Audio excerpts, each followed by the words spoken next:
বটিয়াঘাটার Gangarampur UP চেয়ারম্যানের আয়োজনে কর্মী সমাবেশ অনুষ্ঠিত। Turan Hossain Rana তথ্যচিত্রে desk report.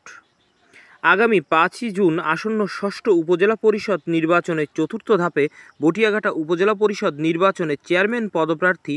আলহাজ মোহাম্মদ মোতাহার হোসেন শিমুর পক্ষে গঙ্গারামপুর ইউপি চেয়ারম্যানের আয়োজনে কর্মী সমাবেশ অনুষ্ঠিত হয়। শুক্রবার সন্ধ্যায় ইউনিয়ন পরিষদের মাঠে চেয়ারম্যান আসলাম হালদারের সভাপতিত্বে ও কাতিয়ানাংলা বাজার কমিটির সাধারণ সম্পাদক এস হাসানের সঞ্চালনায় প্রধান অতিথি ছিলেন বটিয়াঘাটা উপজেলা চেয়ারম্যান পদপ্রার্থী মোহাম্মদ মোতাহার হোসেন শিমু। কর্মী সভায় অতিথি হিসেবে আরও উপস্থিত ছিলেন খগেন্দ্রনাথ মহিলা কলেজের সাবেক অধ্যক্ষ নির্মলেন্দু বিশ্বাস, জলমা ইউনিয়ন আওয়ামী লীগের সাধারণ সম্পাদক মিজানুর রহমান বাবু, গঙ্গারামপুর ইউনিয়ন আওয়ামী লীগের সাধারণ সম্পাদক তুলসী রায়,